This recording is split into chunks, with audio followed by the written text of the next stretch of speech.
Hello, once again. Thanks for joining me. I've got a new book that I am excited to show.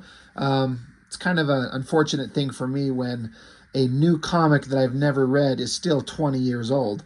But, that's fine because how many different comic series are out there in the world? Thousands, millions, billions? I don't know. It goes on forever.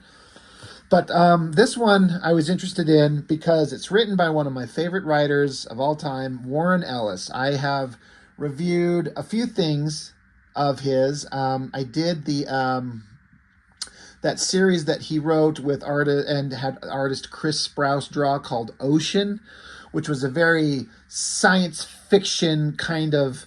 I think it was a 6-issue miniseries from Wildstorm, and it was and is one of my favorite comics of all time because it's a brand new concept and characters and ideas filtered through the brain of a writer who's just bursting with ideas all the time. I'm also going through Planetary, written by Warren Ellis, which is another one of his great works. Maybe one of my favorite, if not my favorite, comic series of all time. Um, but yeah, Warren Ellis, he's just got a billion different ideas, and he was given the opportunity to make big, great works of comics all the time and put them out there. I've actually just did a little bit of research today and looked at a list of books that he has done that I've never even heard of. It just went on and on and on. The place that I first kind of saw this whole big list of comics is there's this, I talk about that Facebook page that I go to where people try to, put up books that they're trying to get rid of and, sell. And this guy's putting up all his Warren Ellis books because he's disgusted by the shit that Warren Ellis has been accused of in the last couple of years. So he wants to offload all of it. And so I'm sitting there flipping through it. And I'm like, I haven't heard of any of this shit. It just goes on and on and on. So I talked about it, I think, in Planetary and and on the Ocean review, where I'm not going to make any commentary about the stuff that Warren Ellis was accused of. Some people just find it to be the most offensive, gratuitously stupid, disgusting thing a man could do.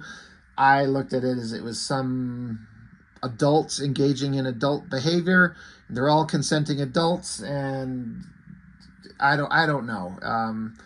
If it's true, it's not great. It's not awesome, but some people want to treat him like he's just the biggest piece of shit in the existence. Whatever. I mean, enough about that. I already said too much tonight. I didn't even want to get into that. It's just that Warren Ellis has written consistently some of the best comics I've ever read. And one thing about Warren Ellis that he's really big on is history, science, and technology. And he takes all these ideas and all his vast wealth of knowledge and all these things that he's read and researches and understands, and he starts fabricating these crazy, wild stories. And he just seemed like he was, at least for a long stretch of time, in a position to be able to have all these ideas brought to light in various comic book forms. And what a great kind of amazing situation for any creative person to be in. For maybe not every idea, but almost any idea that you come up with, your name is well known enough that you easily get the green light to get a book put together. So like I was saying before, how Ocean is one of my favorite comic series because it's a future sci-fi technology based kind of story. This is similar, except it's a science fiction-ish story based on, but instead of the future, it's based on the past. And somebody recommended to me, I think it was on that review of Ocean, that I should pick up Ministry of Space. And when I thought about it, I feel like I vaguely heard of this thing. It didn't seem like it was completely unfamiliar, but I knew nothing about it. But then I saw somebody trying to sell a copy of this book. It's a collection. I guess it was sold as a 3-issue series. And somebody was selling this collection for like $4 or something like that. I'm like, hook me up for $4 and the cost of shipping. I would love to check this thing out. I have no idea about it. And I found it incredibly interesting. But I don't know exactly how much of a big, wide comic reading audience this would reach in terms of interest, because it's not superhero shit in any way, shape, or form. Anyone who thinks of comic books, the first thing you think of is Superman, Spider-Man, Batman, right? Superhero shit. Big action adventure nonsense with people with superpowers. This is nothing like that. These are just human beings doing wild things, getting into crazy situations. And in the case of this one, it's an alternate history of the world where basically England and the British Empire wins the space race immediately after World War II. And what would that potentially look like? And of course, Warren Ellis is English, and he talks about it in the back about his thoughts and reasons for doing certain things in this book, and we'll get to that when we get there. But, he's like, why not? The Allied powers, win the battle of World War II, defeat the Axis, Germany, Japan, they're done. And then it was kind of like a race for the technology of the German scientists. The German scientists that made the rockets, that made the V2 rockets that they would fire into England. They were crude things that barely hit anything, but the rocket technology was there. And as happened in the real world, there were certain operations, like it was called Operation Paperclip, I think, if I remember correctly from what I read, where the Americans got the German scientists and got them out and took their technology and then thus kicked off a technological innovation, a technological boom, and I guess essentially in a way that started the space race. Well, this is a story of what if Britain and England had done that first. So my point that I guess I'm getting at, 7 minutes into this introduction, is that you have to be, I think, a very specific audience to be interested in this. You have to, one, I think, like real world approaches to space travel, like NASA and the shuttle missions and the Mercury rockets and the Apollo missions and all that type of stuff. You have to be interested in World War II and the significant cultural changes that happen in the world from that, and the kind of real world implications of science, of what has been done and what could have been done. So it's kind of, it's nerd shit, but it's science, history, and technology nerd shit, not Superman, Batman nerd shit. So for the right audience, I think that kind of person would find this book incredibly fascinating. For somebody who, was just reading Image comics and nothing else, they would probably go open this up and go, what in the fucking hell is this boring shit? So, Ministry of Space, written by Warren Ellis, artist Chris Weston. I had never heard of him. And when I did a few quick glances, like a really few quick glances at the book, I was kind of like, all right, I'm not, whatever, it's kind of boring. But I very, very quickly, as I got into the book, became a big fan of this guy's skill. Holy shit. It reminds me very much of Warren Ellis teaming up with John Cassidy on Planetary, a guy whose art I was vaguely aware of Cassidy, a little bit on Planetary. And Cassidy's work on that book to start was a little rough, but he progressed so fast, so good, and was the perfect artist for that story. This Chris Weston is the perfect artist for this story. And Laura Martin is like, is this one of the best colorists in comics ever? For real. That is an incredible lineup. So it's 3 issues, and they get into a lot of sciencey stuff that could come across as kind of boring, because you're not going to see Captain America punching Nazis or anything like that, or Batman brooding on gargoyles over Gotham. It's a bunch of human beings talking about the space race and like machines that fly and technology, and that could just come across as kind of boring. I'm a little bit of a nerd in that world.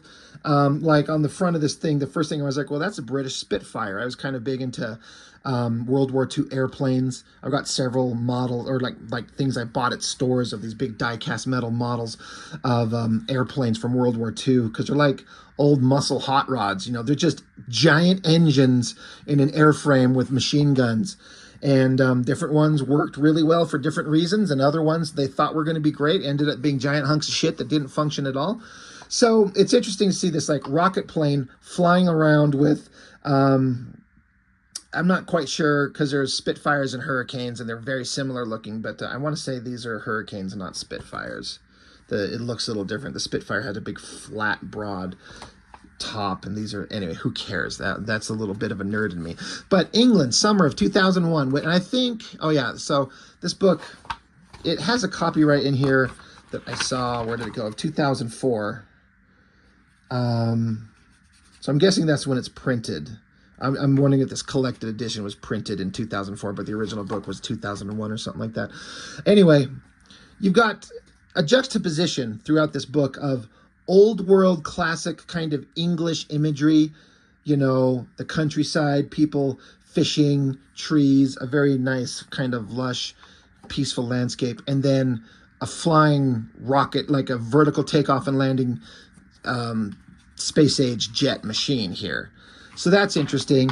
And, you know, kids waving at the pilot, the Ministry of Space. You would take it to think that, you know, they're kind of implying like at least some of the youth are fascinated by the technology of the possible, you know, this alternate future that we've got. But this pilot comes and we meet this guy, Sir John Dashwood. You meet this guy right here, and you immediately find out he's a little bit of kind of an insufferable dick. Kind of a right bastard is what they would kind of say.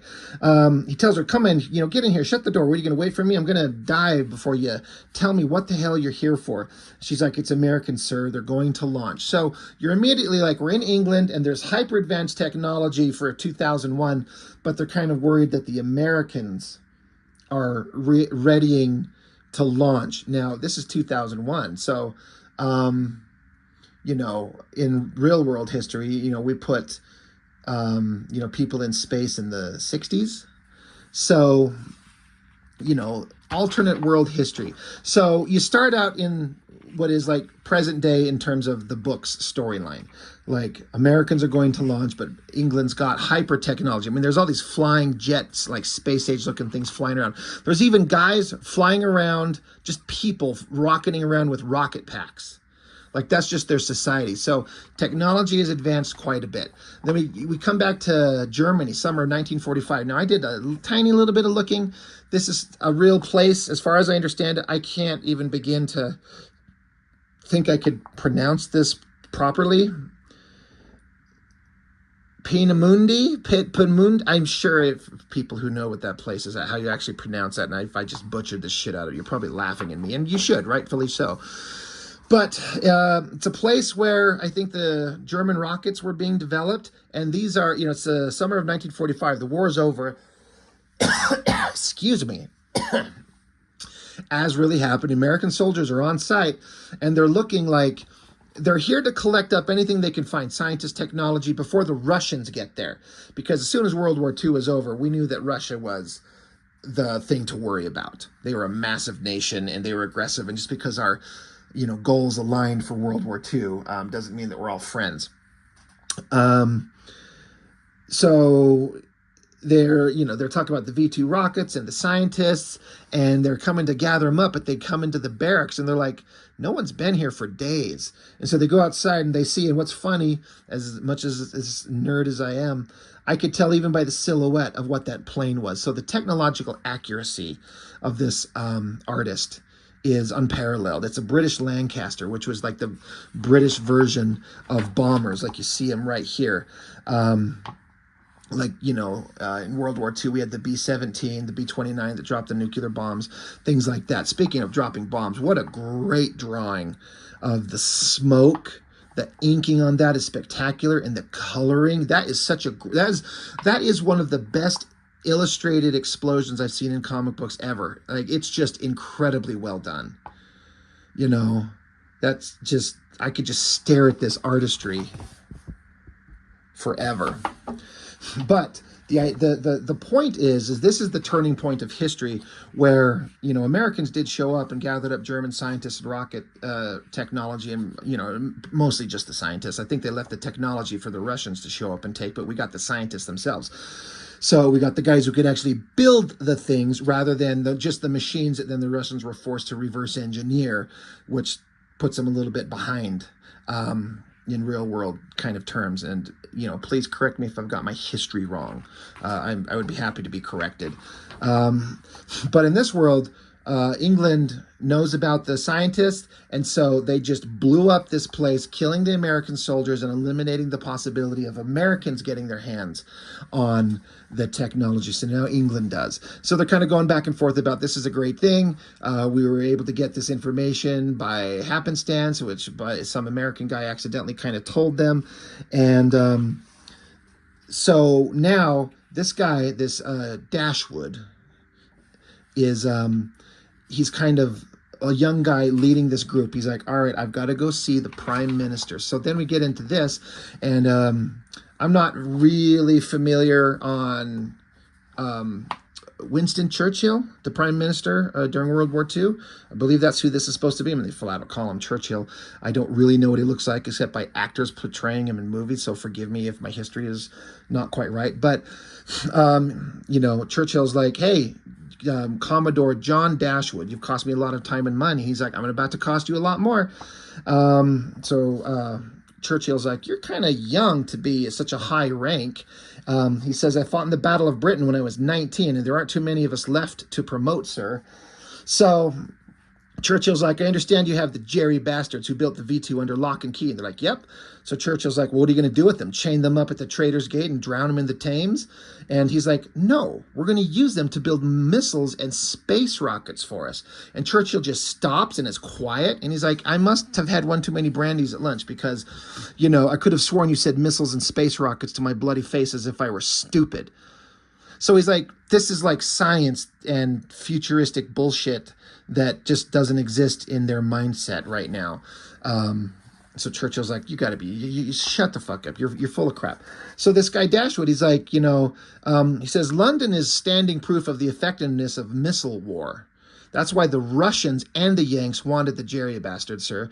And now we have the best missile builders on earth here in England.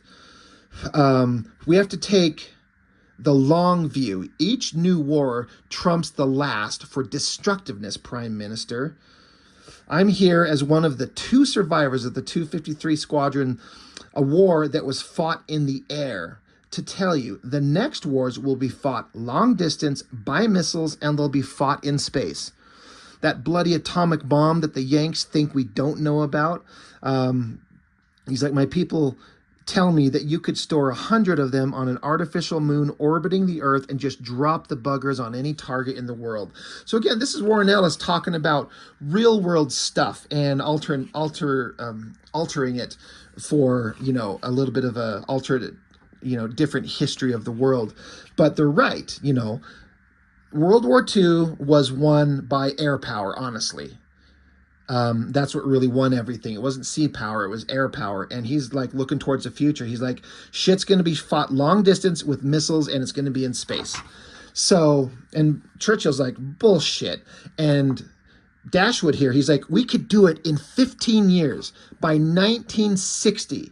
Damn it, sir, we could have men on the moon itself by 1960. It's all out there waiting for us, and we can get it first and claim it all for king and country and the British Empire. You've got my memo on the unorthodox revenue stream that'll be in place. I call it the black budget. I just need your signature. Create the Ministry of Space and give it to me. And so then it cuts to a year later, because this was basically happening in 45. So in 1946, a rocket is taking off. So I take that to mean like within a year, England had put together a rocket that could launch, and they're testing it. And so here's our guy, our main star of the show, Dashwood. He's like, you've just seen, gentlemen, what you've just seen is the V3. This comprises changes that the design team intended to implement in the V2. It takes us to the edge of space. So they're talking about, the German scientists in the real world built these rockets with powerful engines, but in the speed and, immediacy required for World War II, the rockets as weapons weren't very accurate, but they were a scary concept. But forget the war applications. Talk about technology that could take us to space. And so just advancing the technology, we're getting close. We're getting so close. So then they also introduced that Dashwood has become partners with one of the German scientists himself. And they kind of have to work together, and they're kind of got a contentious relationship. And the German scientist says, I should have gone with the Americans, but, it didn't work out that way. So, there's a lot of conversations and a lot of story points about history and character motivations that are said in the dialogue. I want to point out, I say this all the time when I review Warren Ellis's comics. You've heard me talk, if you followed my channel, how much I hate text boxes just covering the pages everywhere, telling you stuff, especially when it's shit you don't need to know. Like, you can just gather that from the story. Some writers feel like they have to justify their existence by putting words on the page. Warren Ellis, being the brilliant writer that he is, the only information he gives you is the words the characters say and the images that you see. So it's kind of like a cinematic experience, which I like. And some people don't like to hear that kind of terminology assigned to comics, because comics are not movies and movies are not comics, and they're two different things. And you're right, that's 100% accurate. I am fine with that. But I do get sick of boxes upon boxes of text explaining stuff when it's not needed. And Warren Ellis demonstrates it, and I'm not going to say he does it in everything, but to my recollection of everything of his that I've read, Authority, Planetary, Ocean, and this, and some other stuff, he doesn't clutter up with text boxes. You just hear what the human beings are saying, and that tells you all the story that you need to know. So what I'm trying to say is, there's a lot of story points that obviously I can't get into because it would just take too much time. But they're talking about, we're trying to get into the sense of why this guy, this Dashwood, is so intent on getting into space and advancing technology. And so he kind of tells his German scientist buddy, he says, I'd taken my Hurricane, the British plane, up to 28,000 feet and suddenly found myself alone, separated from the rest of my squadron. It was during the Battle of Britain, so he's 19 years old, the war's on, but he was separated from his squadron at the height of about the maximum these planes could go.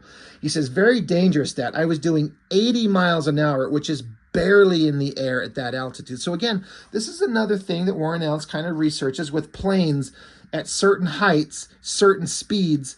Like, the air gets thin. These planes aren't meant to operate at this high. Like, propeller-driven piston engines are not meant to act with great efficiency, speed, or maneuverability at extreme heights. They're just not meant to, because this doesn't function that way. He says, but he says, I didn't care. I was, for the first time, high enough to see the curve of the world, noticed for the first time the hugeness of what was above me. So this guy has a sense of wonder. He's kind of an insufferable bastard in the comic, but he definitely is one of these guys that looks to the future in awe and wonder about the nature of the world and the universe and space above him. And he's like, he was just lost in that. And then suddenly 4 Me-109s flew over the top of me. Now, I read in the back, there's a little blurb from Warren Ellis himself talking how this stuff is things that he read in journals from pilots. Like, this shit actually happened to somebody. And I've got several books that I've actually collected when I was younger, with stories of pilots from World War II and the shit that they went through and they saw and the sheer luck that they experienced to get home in their planes, and some of them didn't. And it's really interesting. And this is an example of that, where a pilot was way up in the sky, some Me-109s, that's the Messerschmitt 109, that's one of the two main German airplanes, go zipping over him. So, our pilot here, he pulled his nose up to get his nose up and fired all of his guns, but the recoil of his guns actually slowed him down to put him into a stall, which is another interesting point, because these Hurricanes, I think they've only got 2 guns, one on each wing. It's funny because, like, American planes, the P-51 had 4 guns in each wing, or no, is it 3? It's 3 in each wing, but then, like, the P-47 Thunderbolt had 4 in each wing. 4, so it's 850 caliber machine guns. It looks like this plane, going by the drawing that you can see here. I'm not up on British planes, but looks like there's only 1 in each wing. And sometimes they'd have one mounted in the nose. I know the German planes had that. Anyway, the idea is that these big guns caused so much recoil that it sent him into a stall, and his plane went diving to the ground. So it's like, oh shit, what happened? Then we cut back to modern time. So he's just telling the story to this person here. He says, gliding down from the roof of the world, and he said, I knew I'd do anything to be there again, just me in space and nothing between us. So now we're back in where the pilot, the guy who started the Ministry of Space, was just telling the story. This is him from the beginning of the story, the old man. And he says, I have the money, doctor, and the best and bravest pilots on Earth, British fighter pilots trained on Hurricanes and Spitfires. I just hope I don't kill too many of the poor blighters. And so now in this world, they're going up into a space station. Yeah, they're saying here, the pilot, she's saying, oh, what are you looking so worried about? I know it's not the space flight. She's like, I know you aren't scared of space flight. Some people would be. And the guy says, I'm worried they might have found out where I got the money from, where they were talking about his black budget that he got from Churchill earlier. That is a point that will come up. Then we got back to 1948. We got the VX-5, a rocket going into space, opening up, ejecting a satellite. So kind of like the version of like the Russians putting Sputnik into space. You know, there's a few points in this where I appreciate like the advancements of technology earlier when human beings have the technology and war is set aside and you can just focus on the exploration of space and the advancements of space technology and vehicles and machines. But I don't know that they could reach it by 48. Like 3 years after World War II, it seems extremely unlikely. But this is the science fiction world that we're talking about. But basically, Britain or England puts up a satellite that is transmitting a signal down that they can, it's saying, we have launched the world's first artificial moon and it's radio broadcasting God Save the Queen in Morse code. And so they're like, that's awesome. And so now they're actually debating about the rockets that they're going to build. If you know about the Apollo missions, rockets were done in stages, like a 3-stage engine. You know, the bottom part of this giant tower, this giant rocket, the bottom one launches it up and then it detaches in the mid stage, you know, fires and launches, and they detach that and you're left with the final stage with the crew machine and all that type of stuff. They're talking about that, and they're just talking about what way they should go. These things aren't tested right. They're not going to be ready to go by a certain time. And so the German scientist and the pilot, Dashwood, they're like, we need to figure out the best way to get things into space. Let's see, I'm trying to see here. He wants to be up into space by 1950, and it will be a plane that can be flown. He basically doesn't want to, he's not interested in launching satellites, is what Dashwood is after. He doesn't want to launch satellites. He wants to put people that control machines into space. He says we're not in the business of catapulting potatoes above the horizon. I will be flying the machine. I want the cabin reinforced and pressurized. I'm not going to space wrapped in tinfoil. So he's like, I don't want to go into space in a spacesuit, which all the earliest missions, of course, they did. Pilots of the rockets and the missions, the Mercury rockets and Apollo missions are all in spacesuits, right? He's like, I want a pressurized cabin. And so he can, he says, I'm an English airman and I want to wear my bloody jacket and sit in a decent leather chair. So, you know, another interesting kind of twist on history.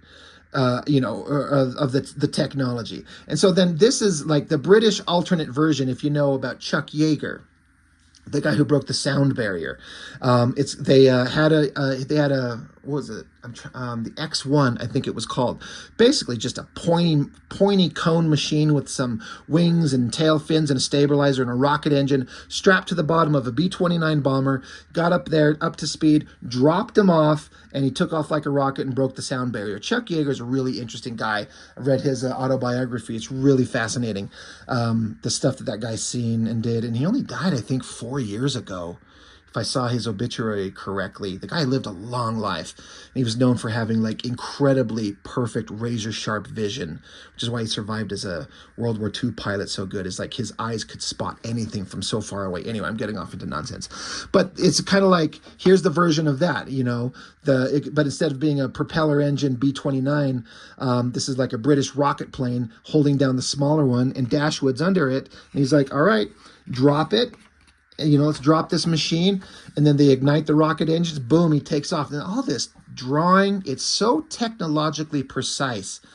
It is so well done. This is where I started getting into this because, as you could probably tell by my conversation I'm having with you about this, I'm into this stuff, the science, the technology, the advancements of technology in the 40s, the 50s, and the 60s, getting into space. But the people who read Youngblood think that they would like this. I mean, there are some people, but generally speaking, like I was saying before, this is a comic meant for people that enjoy history, science, and technology.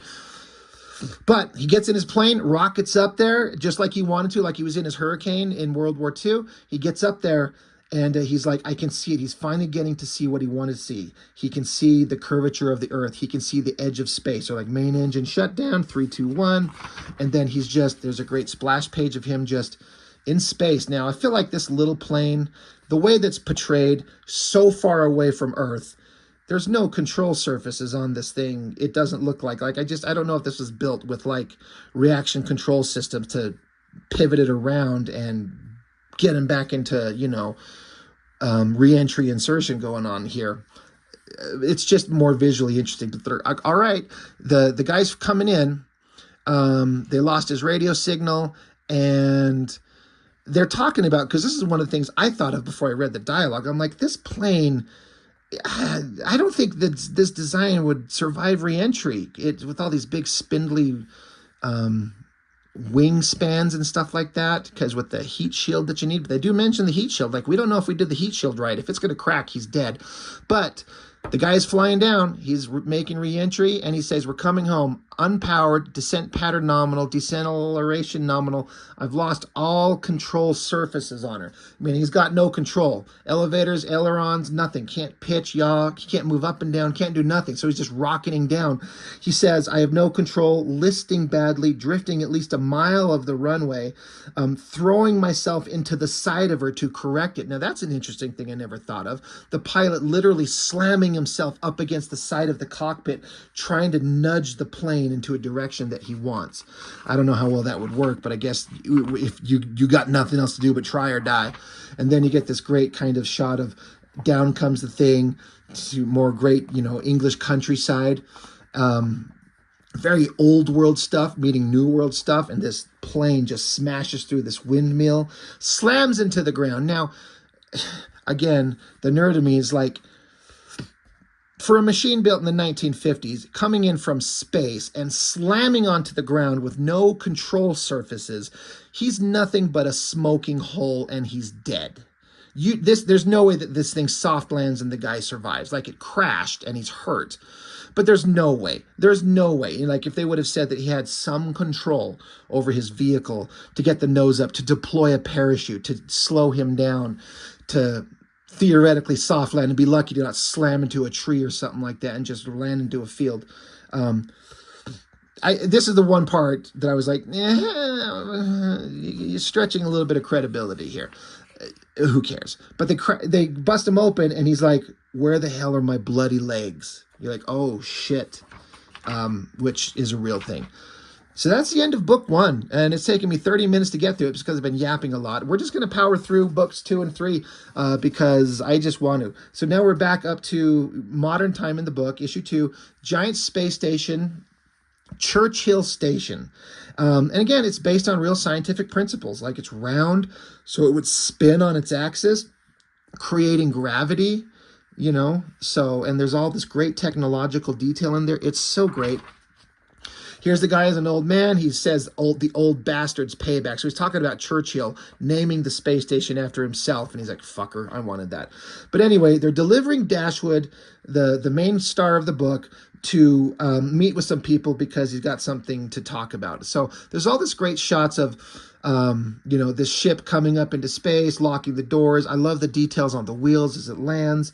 They pressurize the bay. They talk about number 3, hull clean procedure. Ministry vessel, so give it the full refuel and valet. So like, this is a special cargo plane. So treat it like the best and refuel it and give it like the best kind of care that we have. So he jumps down, and so while he's being let off to go meet some people on the space station, they're like, we needed to have this conversation with you face to face, shielded from off Earth. We received a communique from the American government via diplomatic pouch 2 days ago. They say they know where you got the funding to launch the ministry, sir. And he was like, oh shit.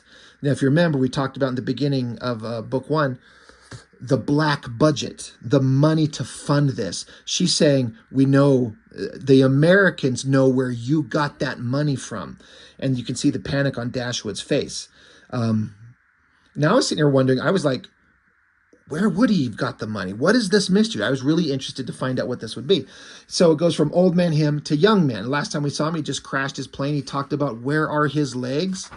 Well, he doesn't have them anymore. This is another thing that Warren Ellis talks about in the back, about having conversations with the guy who was a pilot who lost his legs.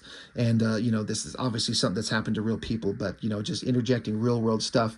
So Dashwood's there. The German scientist is kind of his partner in the science and technology that they're building, that they kind of don't like each other, but they work well together. They're having more conversations back and forth. And,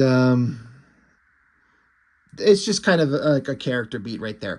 Now we're back in January of 52, where, Britain, London, England is, they've advanced their technology. They're flying jets around. And the guy, he'd lost his legs, but he's being given he's being knighted. Because of everything that he's done, he's being given the honor of being knighted, and he wasn't going to come in a fucking wheelchair. So they talk about how, he said some fool acrobatic lost his legs. He had artificial ones made out of aluminum fitted to the stumps.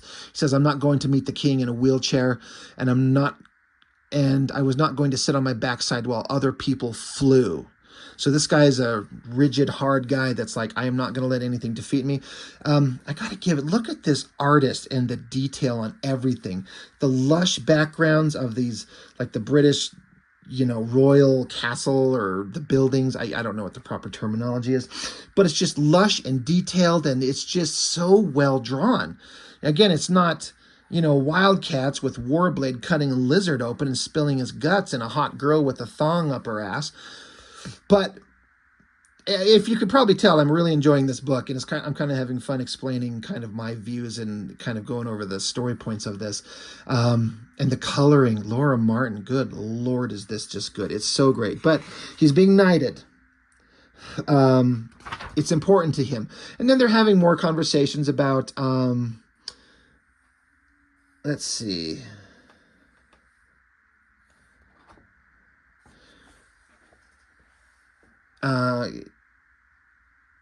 Sorry, they're talking about the kind of machines that they're building, these class of vessels, and how they want to do some way, they want to do it another way. Like Dashwood, he's here saying, you have the ministry building your 3-stage monstrosity, ugly, wasteful thing, brute force, potato lobbing. And so they're talking about, well, with the second stage of this machine, like this thing that they're showing here, second stage is jettisoned into orbit. We can do things with that. So they're like, well, the first stage of the rocket ejects, parachutes to the ground, or crashes, falls, dies. But the second stage, we eject it into orbit. So it's up there floating around. So we can do something with it. They're like, yeah, the second stage is a giant fuel tank. We've begun construction here and in Australia, multiple launch capability. We can give you a 3-stage rocket launch in 1953. A sequence of launches thereafter will put several second stage tanks into orbit. So they're basically like, the second stage sections of these rockets will be in orbit. They basically get to the point of, if we start using those and fitting them together, we could start the beginnings of a space station in the 50s. Back to the current time, and yeah, he's kind of continuing a conversation talking about this machine, about how it wasn't what he wanted to do, but yeah, he says, At the highest levels, we were reeling from the knowledge that we did not win the war alone. So they're talking about how the English Empire was this massive thing in history, but they were going to lose the war, and they needed help from the Americans and everyone else.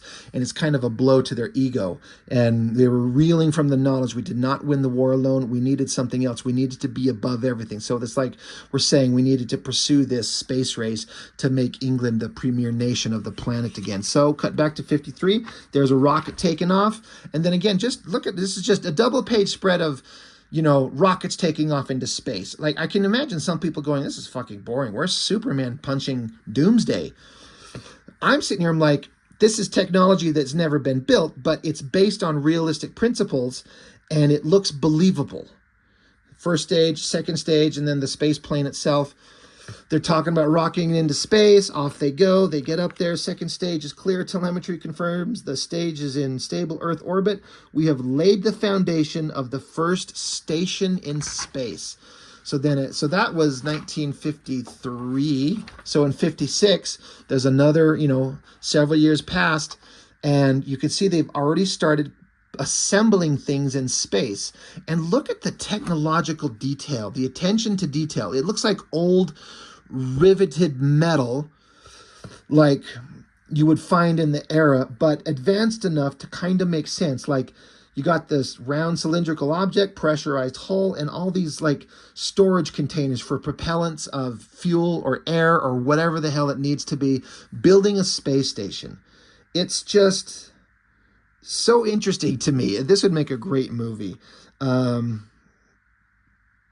there was another interesting thing here, though, that is another important element to this comic, that it wasn't becoming extremely, it wasn't really obvious yet until I kind of got to here.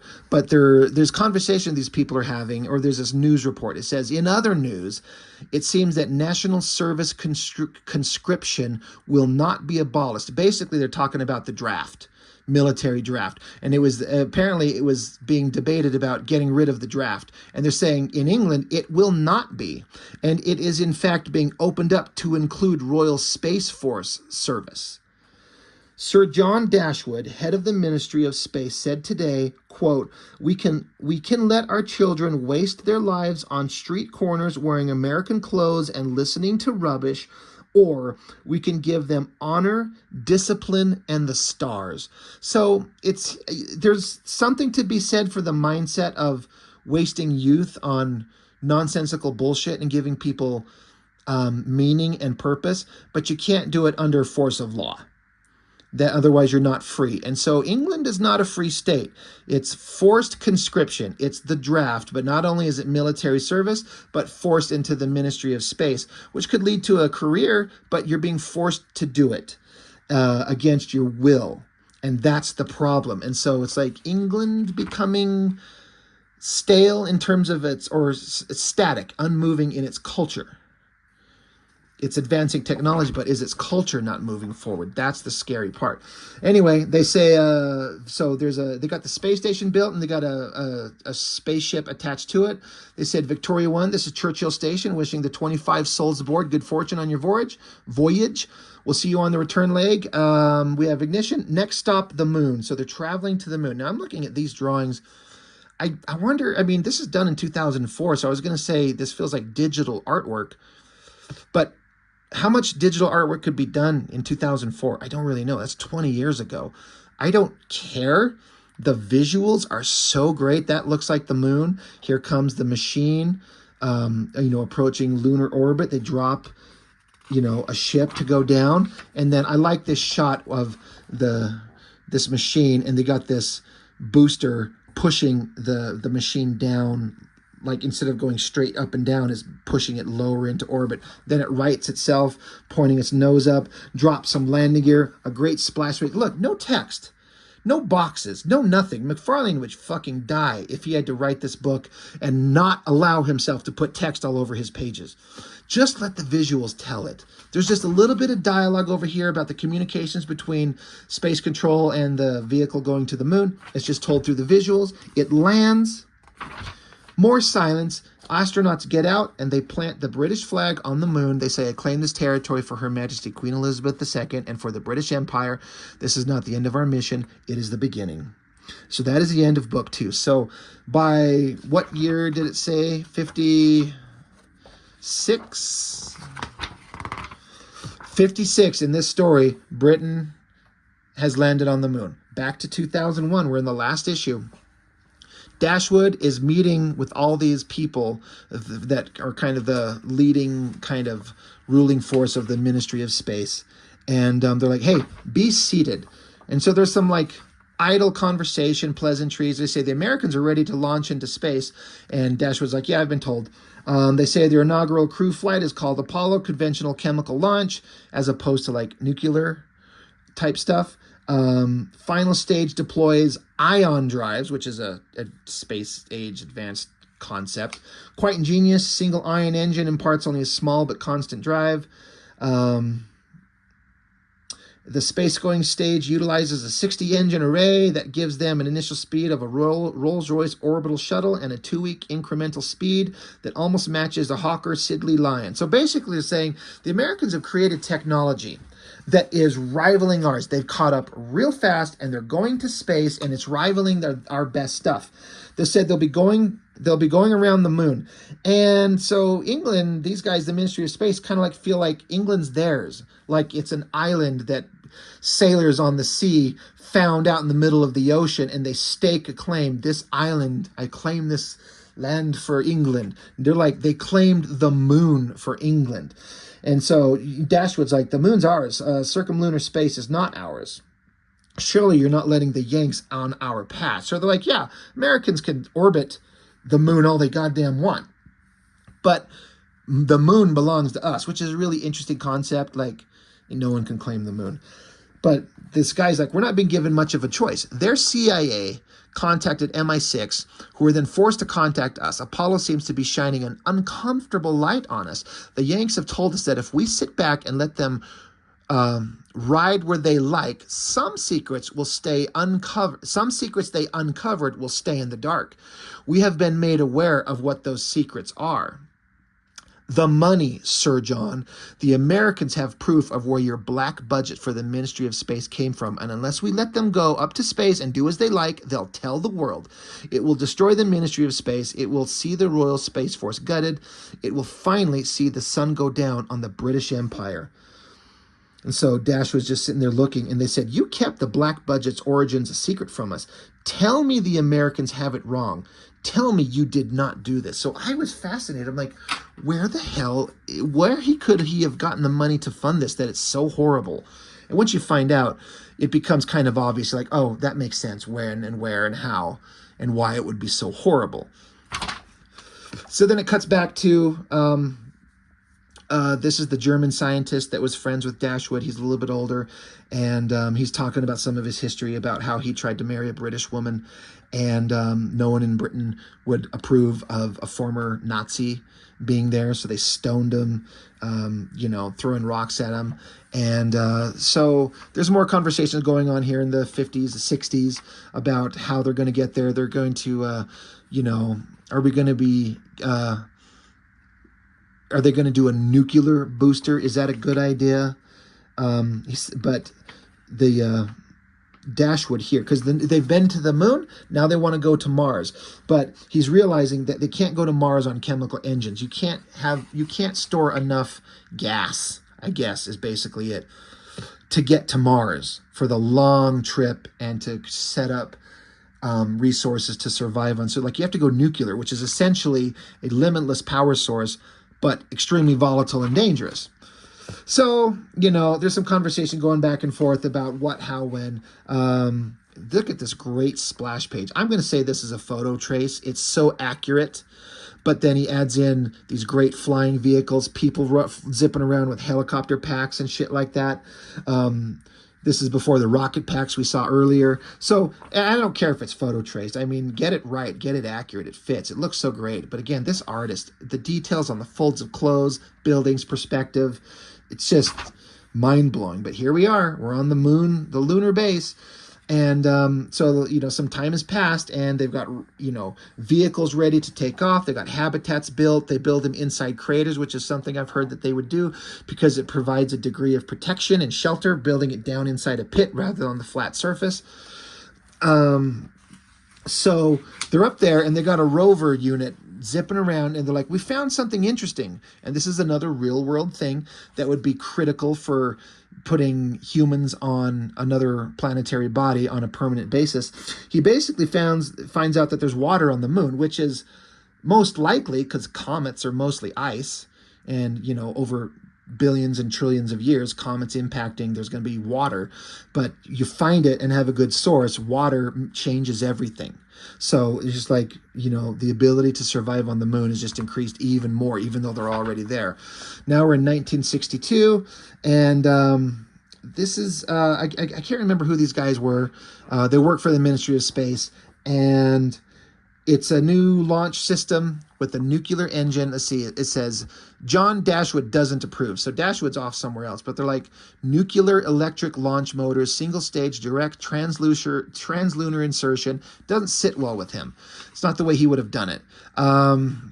But the guy's like, well, we'll have a good shot from here because they're up here in the ship zipping around. And I guess they're going to, circumvent the launch pad to watch the launch of this giant multi-stage nuclear engine-powered rocket to get up into space, which they've been doing tons of rocket launches. This is old news to them at this point, but this one's nuclear-powered, so it's kind of unfortunate that it's ruined on this page, but the rocket takes off, and then you see this side of the rocket itself says danger, radioactive material, restricted access. So it's nuclear, like we have a problem, the computer just lit up, standby for abort, and then it separates, it explodes, and what a great, I don't know how this was done, digitally painted, but again, in 2004, I don't know, looks incredible. That color, it's like a little miniature nuclear explosion going off. So at least they're showing also the setbacks of a space program. Like if you know the early Mercury and Apollo missions, there was a lot of rockets that were launched and just blew up on the pad and did not function. It took a lot of trial and error. So, and now it's 1969, and they're talking about every year that nuclear detonation is brought up and the bad things that happened. And so now there's this pilot, there's this captain. He says, this is Dashwood. He's like,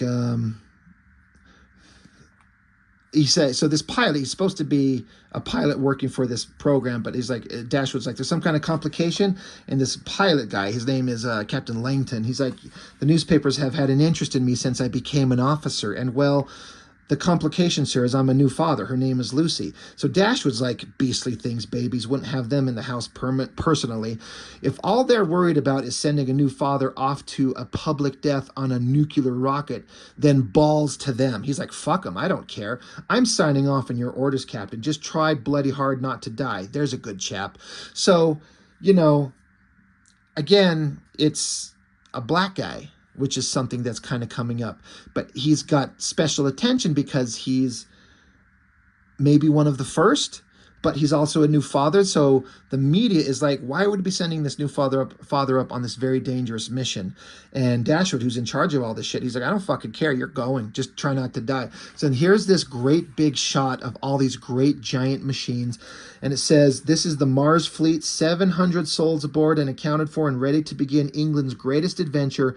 The Mars Exploratory Force is a go for landing. Now, I was reading in the back, Warren Ellis was talking about, this was, I think, Arthur C. Clarke's, I think he said, unless I'm misremembering, vision of how to get to a Mars expeditionary fleet. Multiple giant containers taking tons of supplies and a bunch of people for a one-way trip, probably for the rest of their life. Who knows? But great artwork.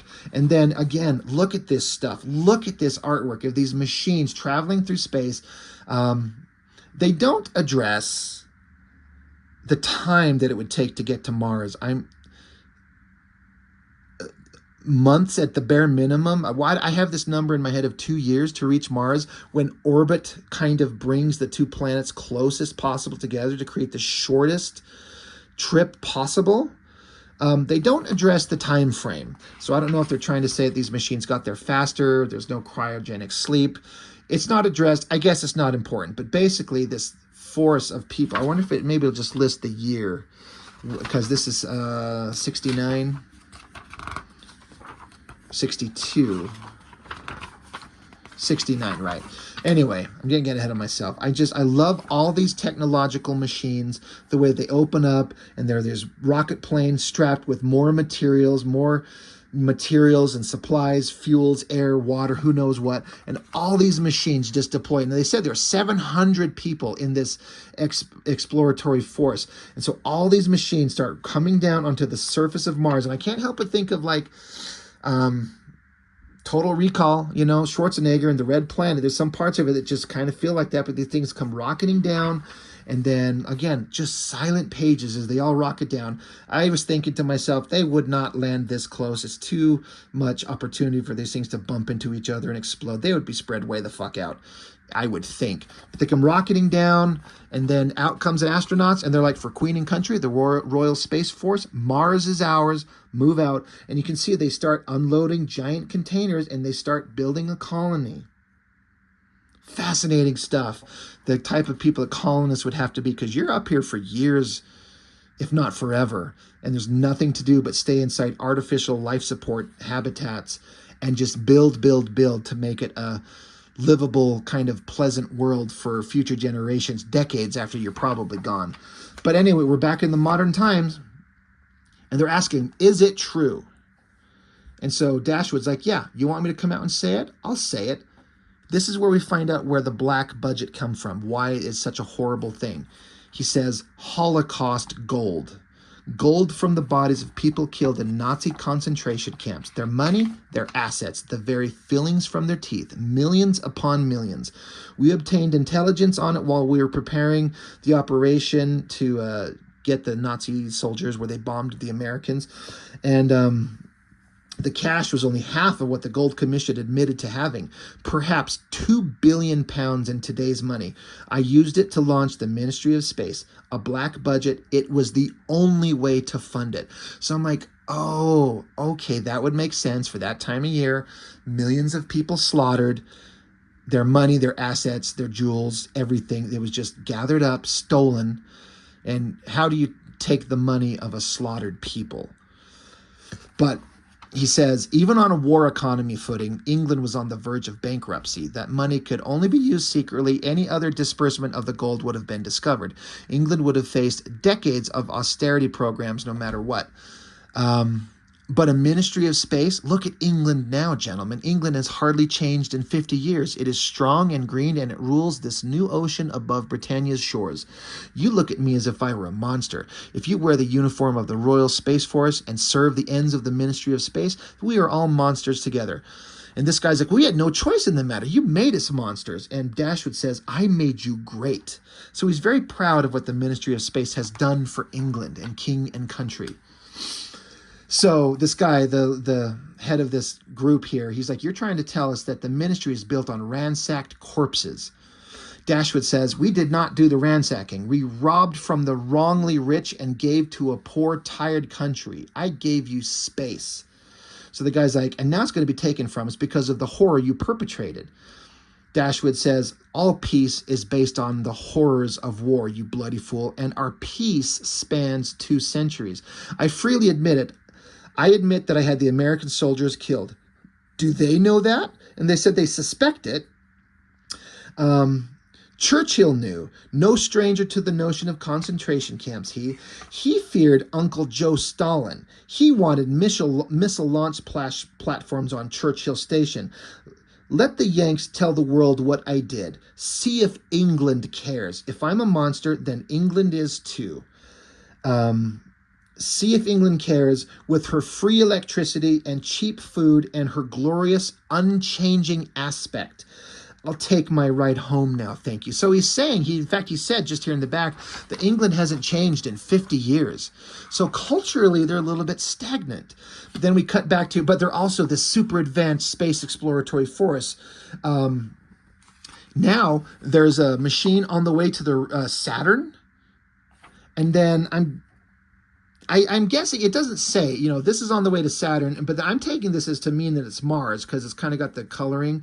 But there are these living habitable domes, and there's like greenery and life, creating oxygen, air, water, people in just regular civilian clothes, and then this great shot of this planetary body with all the like the asteroid impacts, the craters on it on one side. But then, if you're on a planetary body and it's facing the sun all the time, like some do, like Mercury, the planet, one side faces the sun all the time and one side faces space. So it's scalding ass hot on one side and hyper freezing on the other. So on Mercury, if anyone ever to go to it and colonize it, you have to live along the equator where it's more temperate.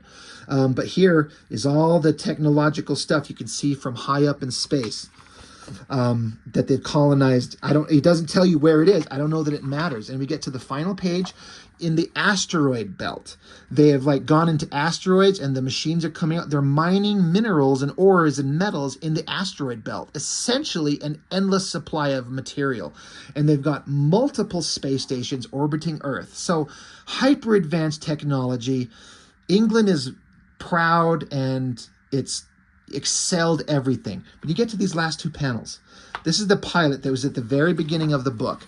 The girl who flew him up to the space station, this black woman, flew him up to the space station, had conversations, but then, because the guy, he said in the previous page, he's like, I'm ready for my ride home now. And so the pilot, they're like, hey, they're ready. He's ready for you. And she's like, yeah. And she comes out of a room that says non-white women staff. The end. It ends on that point. And I was like, wait, what the fuck? Because I was so wrapped up in the technological, sciencey aspect of it, I wasn't paying attention to the cultural aspect they were talking about. So I had to kind of go back and revisit it. And like I just said, he said that England has not moved in 50 years. We're in this, how did he put it?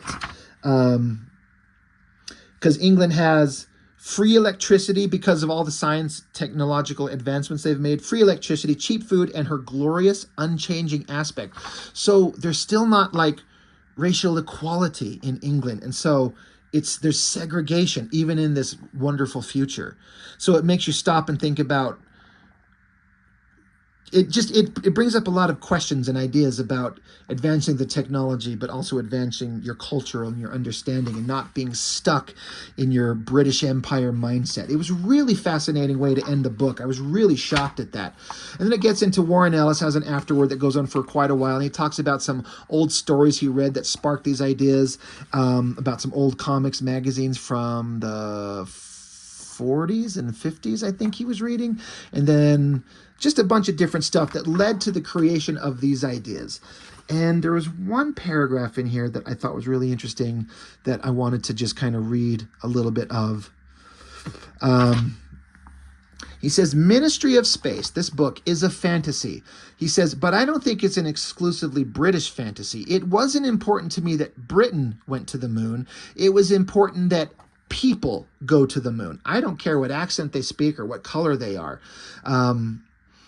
He says, we're all stuck down here together on this planet. But the way out has costs.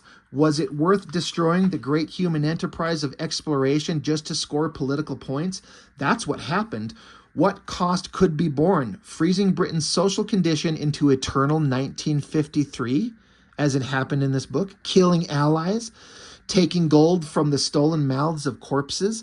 So he's like, he's basically saying, he talked about in the previous paragraphs about how there was a time for a minute back in the 50s, 60s, where technology was on advance to get to space. And we're like, the things we could have done with the technology available then and where we should be now. And this is him writing in 2004.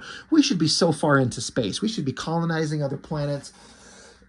But once America reached the moon, the political need for it went away. Who cared? We beat the Russians. We're the politically superior nation, technologically superior culturally is what the idea was. We beat the Russians. What's the point of spending money going back? It's all political, and where does the money get spent? And I actually kind of get it, especially these days. There's so many things on the current world scene today that needs financing and money to, I could kind of see the point of, do we have the money to spend to put people up into space when we got a lot of shit to fix down here? He talks about how NASA is this nothing of the way it used to be. It's kind of ridiculous. But he's like, I just wish that we could have kept going to space, is what Warren Ellis was getting at. He sees technology and science as the way to the future and advancing the human condition. But we're down here beating each other up. And as of the recording of this video right now, a couple of months away from what the hell is going to be the craziest election in my lifetime. I hope it never gets worse than this. And I honestly don't know what the future holds. Makes you wonder about humanity. It's kind of crazy. I know what side I'm on, but I wish that we were just all united in a front to put our scientific minds together to create amazing machines to go into space, to go see what's on the moon, to go to Mars, to go to the asteroid belt, to see and look and explore. I wish we were fucking Star Trek, is what I'm saying, where humanity has evolved and grown up and explored and discovers and moved beyond our petty nonsense on this planet. But that's kind of what Warren Ellis is getting at in here. So that's kind of the end of it. There's an awesome few pages back here of sketches, design elements, just all kinds of neat stuff. Even the section down here where you can see how the artist took photo reference. These are actual photos, you know, copied and put over into pages. So I wonder if he takes photo reference and then just photo traced everything and then digitally maybe in 2004 technology and then added appropriate backgrounds. It does say in the beginning how this artist is known for taking a long time to create his artwork. But at this level, hell, even that's like a 3D model right there. Look at that. I didn't even notice that. 3D images. So I wonder if he created these models and then traced them and added detail. I don't know. All I know is that this was way more interesting than I ever thought it would be. Especially like I was saying, when I first flipped it open in these first couple of pages, I was kind of like, I don't know. This looks kind of boring. Like this drawing of that kid, his arm looks kind of weird and short. And I was like, oh, that's not a great way to start.